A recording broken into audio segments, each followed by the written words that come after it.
वादी यासीन के मरकज़ में वाक़ ये ढांचा कभी तारीख़ी डोरखंड का हिस्सा था जो अपने अंदर सदियों की तारीख़ समोए हुए हैं।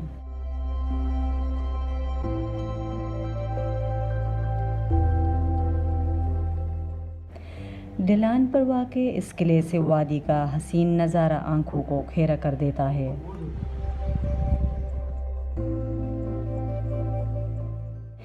किले से निकलने वाली कच्ची सड़क आधा किलोमीटर दूर थोदस के मकाम पर मरकज़ी शाहराह से जा मिलती है, जहां रेस्ट हाउस, होटल्स, बाज़ार और ट्रांसपोर्ट की तमाम तर सहूलियात मौजूद हैं।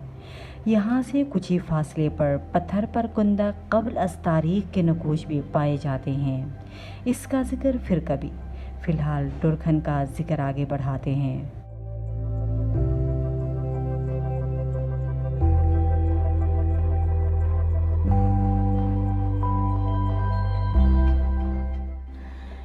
डोरखंड जहाँ बाबा यासीन के सकाफ़त और रिवायत की अलामत है, वहाँ राजों के उरूज व ज़वाल का भी गवाह है।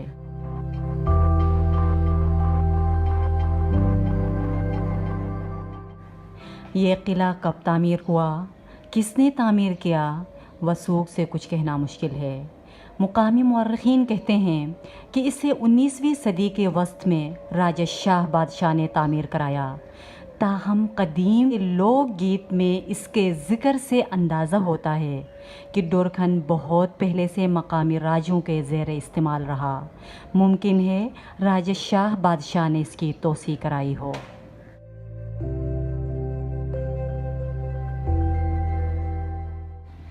कहा जाता है कि इस मकाम पर अखरोट के एक बड़े दरख्त का खोखला तना था, जिसकी मुनासिबत से इसका नाम डोरखंड रखा गया था।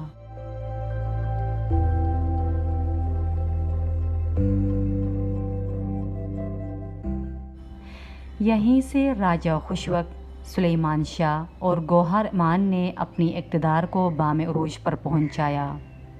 यासीन और मस्तूज पर मुश्तमिल रियासत की बात पीछे रह गई। बोंजी से चित्राल तक वसी रियासत खड़ी कर दी गई। इस तोसी पसंदाना मुहिम जोई के दौरान गिलगित के 6, जबकि नगर और पुनियाल के एक एक राज्य को ज़िंदगी से महरूम कर दिया गया।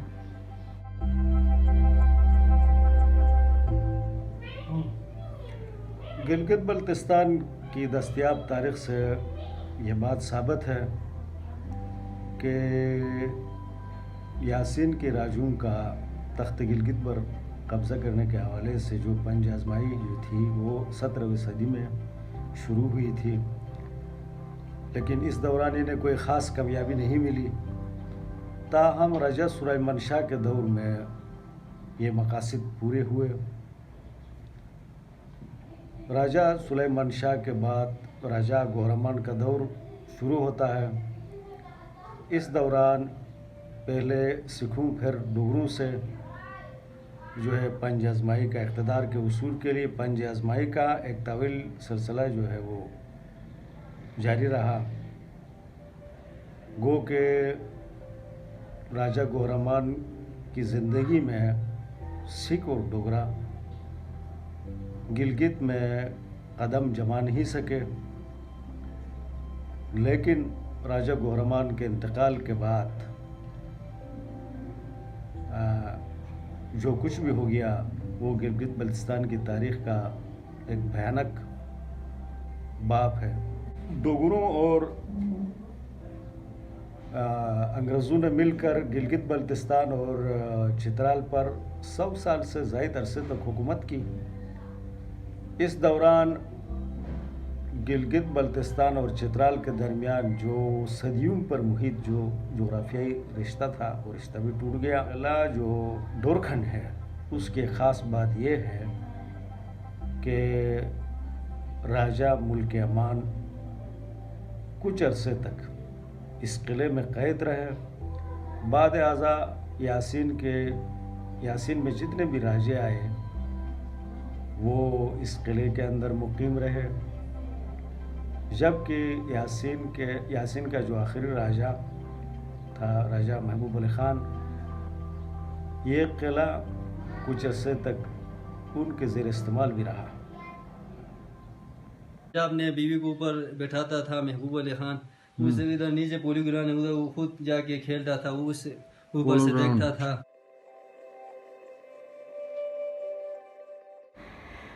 गौहर अमान की वफ़ात के बाद यकायक मंजरनामा ही बदल गया। डोगरों ने गिलगित पर दोबारा कब्ज़े के बाद यासीन पर हिला बोल दिया। डोरखन में राजा मुल्क अमान को जब डोगरा फ़ौज की आमद की इतला दी गई तो दिफा करने के बजाय अपनी जान बचाकर भाग निकले।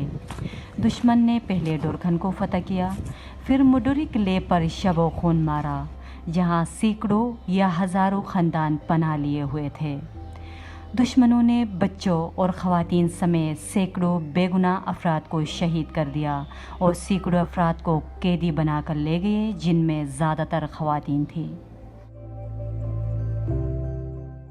दुश्मन के साथी कोई और नहीं, इसी मफरूर राजे के कज़न राजा ईसा बहादुर और राजा अज़मत शाह थे। सितम ज़रीफ़ी ये है कि गद्दार भी अवाम के ही एक हिस्से को ठहराया गया। अच्छा, तारीख से ये बात भी साबित है कि राजा अज़मत शाह और राजा ईसा बहादुर जो है राजा गौहर अमान से इंतकाम लेना चाहते थे, इसीलिए उन्होंने जो है साजिशों के ज़रिए डोगरा फ़ौज की मदद से यासीन पर चढ़ाई की, और जब वो यासीन के हुदूद में दाखिल हुए तो यासीन का जो राजा थे, राजा मुल्क अमान, वो मौके से फरार हो गए।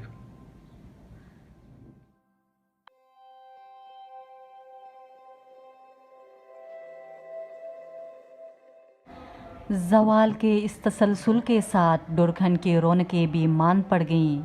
राजे का शानदार महल, दरबाने, खादमों और ब्रिगेड के क्वार्टर्स, खुद साख्ता अदालत, कैद खाने, सब एक एक करके मिटते गए।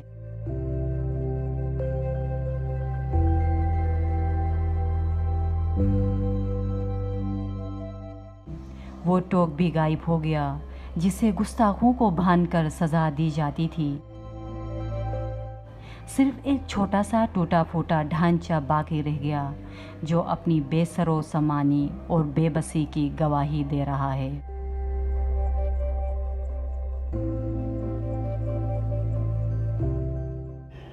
इसके आसपास तबाहशुदा इमारतों की बाक़ियात नज़र आती हैं।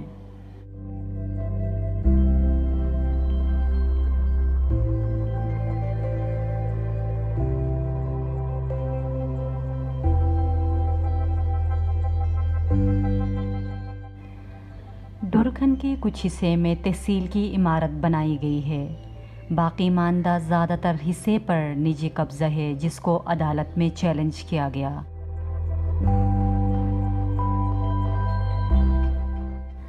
तेज़ रफ्तार मौसमी तग़य्युर ने जहां ज़िंदगी के हर शोबे को मुतासिर किया है, वहां डोरखन भी महफूज नहीं। इसका अंदाज़ा चंद साल पहले की इस तस्वीर को देखकर लगाया जा सकता है।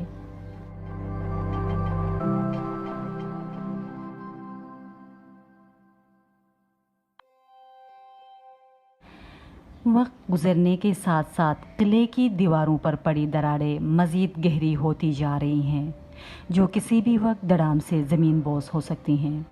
ये देखें, बिल्कुल ये गिरने वाला है, दरवाजा जो खड़ा है, खस्ता हालत है, इधर से बाहर नज़र आ रहा है। इस फोर्ट से बहुत कुछ किया जा सकता है, टूरिज्म वगैरह अट्रैक्ट किया जा सकता है, लेकिन ये लोग जो है ना आराम से सोए हुए बैठे हुए।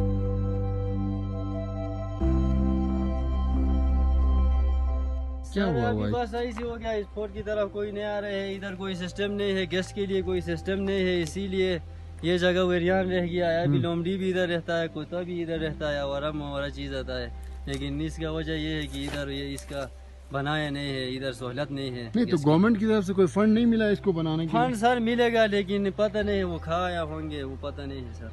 अभी अच्छा। इस तरह हो के बस ये रह गया, तो इधर अभी लोमड़ी भी रहता है। ये देखिए, ये हाल है। ये हाल है।